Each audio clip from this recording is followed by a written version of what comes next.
Praise the Lord. सभी विश्वासी भाई बहनों को प्रभु यीशु मसीह में जय मसीह की। बाइबल शिक्षा चैनल पर आप सभी का स्वागत है। आज मैं आपके लिए बाइबल की पुस्तक से संतान प्राप्ति के वचनों को लेकर आई हूँ। तो चलिए भाइयों बहनों, हम वीडियो स्टार्ट करते हैं। सबसे पहले मैं आपको बताना चाहूँगी कि इस चैनल में बहुत सी ऐसी प्रेयर रिक्वेस्ट मैंने कमेंट बॉक्स में पढ़ी उन बहनों की जिन्हें संतान नहीं है, अर्थात वह अभी तक बांझ हैं। तो परमेश्वर ने मेरे हृदय में इस वीडियो को बनाने की बात डाली। इसीलिए परमेश्वर के अनुग्रह से उन सबके लिए जिन्हें संतान नहीं है ये वीडियो बना रही हूँ। तो आप कृपया ध्यान पूर्वक देखें तथा सीखें प्रार्थना के विषय। तो चलिए भाई बहनों, हम वीडियो को स्टार्ट करते हैं। वैसे तो पूरी बाइबल सामर्थी वचनों से तथा परमेश्वर के वायदों से भरी पड़ी है। उसका एक एक वचन सामर्थी है तथा वह परमेश्वर भी वायदों को पूरा करने वाला है, क्योंकि बाइबल दर्शाती है, यशाया 55 के 11 वचन में लिखा है कि उसी प्रकार मेरा वचन भी होगा, जो मेरे मुख से निकलता है वह व्यर्थ ठहर कर मेरे पास न लौटेगा, परंतु जो मेरी इच्छा है उसे वह पूरा करेगा, और जिस काम के लिए मैंने उसे भेजा है उसे वह सफल करेगा। हालेलुया। तो सबसे पहले हम इस वचन को समझ लेते हैं कि परमेश्वर इस वचन में स्पष्ट करते हैं कि परमेश्वर का वचन जो उसके मुख से निकलता है वह सामर्थी है, वह व्यर्थ नहीं है। इसे हमें विश्वास से समझना होगा तथा अपने हृदय में ग्रहण भी करना होगा कि जिन वचनों को हम परमेश्वर में विश्वास कर अपने मुख से बोलते हैं और प्रार्थनाएं करते हैं वे व्यर्थ नहीं है, वह सामर्थी है तथा वह कार्य करके ही लौटेगा। और यहाँ यह भी लिखा है कि जो मेरी इच्छा है वह उसे पूरा भी करेगा, अर्थात परमेश्वर की इच्छा में की गई प्रार्थना को वह अवश्य पूरा करता है। तो भाइयों बहनों, सबसे पहले आप यह विश्वास करें कि आप जो कुछ भी पिता परमेश्वर से उसकी इच्छा में मांग रहे हैं वह उसे अवश्य पूरा करेगा। और यहाँ इस वीडियो के लिए आपके सीखने व समझने के सबसे उत्तम बात तथा उदाहरण है हन्ना तथा सारा, जो बाइबल का ही विश्वासी स्त्रियां हैं, जिन्होंने प्रार्थना तथा विश्वास से संतान की प्राप्ति अपने परमेश्वर से की। तो आप भी हन्ना तथा सारा की तरह विश्वास रखें तथा प्रार्थनाएं करें, जिस प्रकार हन्ना ने प्रार्थना में अपने पुत्र को परमेश्वर की महिमा में देने का वायदा किया तथा विश्वास की प्रार्थना से संतान की प्राप्ति भी की। तो मेरी प्रिय बहनों, आप भी जिन्हें संतान नहीं है इस प्रकार प्रार्थनाएं करें तथा आशा रखें अपने परमेश्वर पर, निराशा को त्याग दें। परमेश्वर आपकी प्रार्थनाओं को अवश्य सुनेगा तथा आपके बांझपन के तिरस्कार को भी दूर करेगा यीशु मसीह के नाम से। तो आइए अब हम कुछ वचनों को सीखेंगे तथा समझेंगे जिनको हम अपनी प्रार्थनाओं में शामिल कर सकते हैं। पहला वचन है भजन संहिता 113 का 9, जिसमें लिखा है कि वह बांझ को घर में लड़कों की आनंद करने वाली माता बनाता है। यहाँ की स्तुति करो। हालेलुया। इस वचन में साफ स्पष्ट भजनकार ने कहा है कि वह बांझ को घर में लड़कों की आनंद करने वाली माता बनाता है, अर्थात जो निसंतान है, परमेश्वर उन निसंतानों को संतान की आशीष ऐसी प्रदान करता है कि वह जीवन भर आनंद करते हैं, अर्थात परमेश्वर उनकी निराशाओं को, उनके विलाप को आनंद में बदल देता है। और लिखा है, यहाँ की स्तुति करो तथा सदा परमेश्वर की स्तुति, उसका धन्यवाद करो। तो आप इस वचन को लेकर परमेश्वर से प्रार्थना करें तथा अपनी परिस्थिति में निरंतर उसका धन्यवाद तथा स्तुति करें और आत्मा से भरकर वचन के साथ परमेश्वर को पुकारें, तो वह अवश्य आपको संतान का फल प्रदान करेगा। हालेलुया। अगला वचन है भजन संहिता 127 का 3, जिसमें यह लिखा है, देखो लड़के यहोवा का भाग है, गर्भ का फल उसकी ओर से प्रतिफल है। हालेलुया। इस वचन में लिखा है कि लड़के यहोवा का भाग है, अर्थात संतान जो परमेश्वर का भाग है, वह तो सृष्टि की उत्पत्ति में ही आदम और हव्वा को आशीष देता है कि जाओ और पृथ्वी पर फैल जाओ और फूलो फूलो। यही है परमेश्वर की आशीष।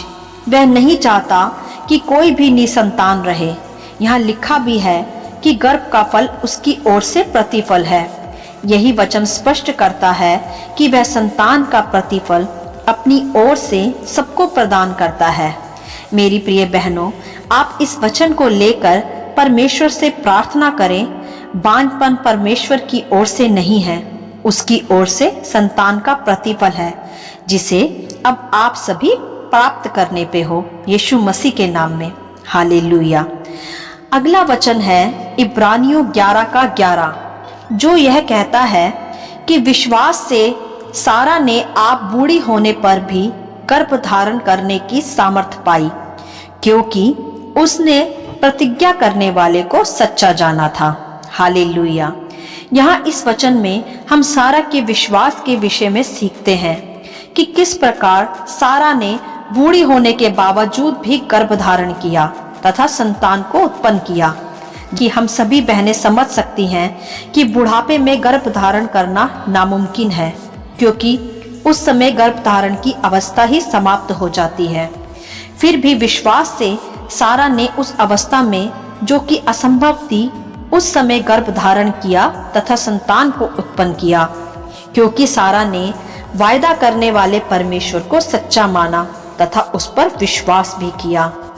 आज यदि हम में से कोई किसी बूढ़ी स्त्री के गर्भवती होने के विषय में सोचे या देखे, तो हम विश्वास नहीं कर सकते कि यह सत्य है। परंतु मेरे प्रियो, हमारे परमेश्वर के लिए कुछ भी असंभव नहीं है। यह सारा के गर्भ धारण की अवस्था तथा उम्र को देखकर हम विश्वास से ग्रहण कर सकते हैं तथा इस वचन को भी हम अपने मुख से विश्वास से क्लेम करके प्रार्थनाएं कर सकते हैं। हालेलुया। तो अगला वचन है उत्पत्ति की पुस्तक के 25 अध्याय का 21 वचन, जिसमें यह लिखा है कि इसहाक की पत्नी रिबका बाँझ थी, इसीलिए उसने उसके निमित्त यहोवा से विनती की और यहोवा ने उसकी विनती सुनी। इस प्रकार उसकी पत्नी गर्भवती हुई। हालेलुया। मेरे प्रियो, इस वचन में स्पष्ट लिखा है कि इसहाक की पत्नी बाँझ थी और उसने अपने बाँझपन को दूर करने के निमित्त परमेश्वर से विनती की तथा फिर हमारे दयालु तथा करुणा के परमेश्वर ने उसकी सुनी भी तथा फिर वह गर्भवती हुई। और इसके पश्चात जैसा बाइबल दर्शाती भी है कि रिबका के 2 पुत्र जुड़वा पैदा हुए। तो आप इस वचन के साथ भी प्रार्थना करें तथा परमेश्वर को आशा के साथ पुकारें। अगला वचन है यशायाह 66 का 9, जिसमें लिखा है कि यहोवा कहता है, क्या मैं उसे जन्माने के समय तक पहुंचाकर ना जन्माऊं? तेरा परमेश्वर, मैं जो गर्भ देता हूं, क्या मैं कोख बंद करूं? हालेलुया।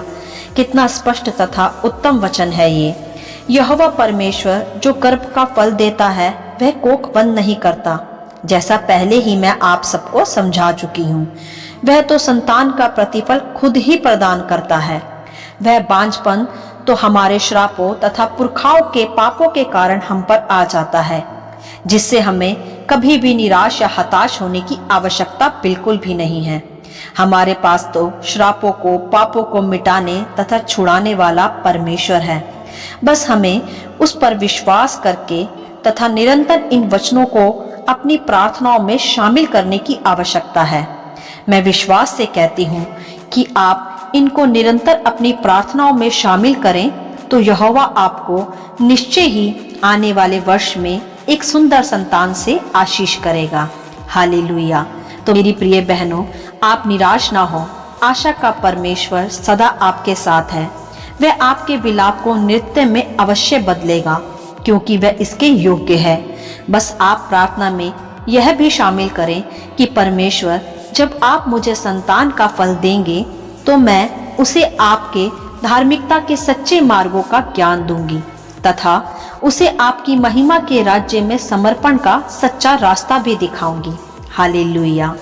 अंत में मैं अपने सभी मसीह भाइयों से यह कहना चाहूंगी कि आप भी अपनी पत्नियों के साथ सहभागी होकर परमेश्वर से प्रार्थना करें संतान के प्रतिफल के लिए, तथा अपनी पत्नियों को स्नेह करें तथा उन्हें सांत्वना दें परमेश्वर के नाम से। जिस प्रकार अब्राहम भी अपनी पत्नी से मिला हुआ था, उसका सहभागी था, तथा एल्काना जो हन्ना का पति था वह भी हन्ना से प्रीति रखता था तथा उसके साथ प्रार्थना का सहभागी भी था। धन्यवाद। प्रभु आप सभी को आशीष करे तथा सभी बहनों के बांझपन को दूर करे तथा परमेश्वर अगले वर्ष आप सभी को एक सुंदर संतान से आशीषित करे।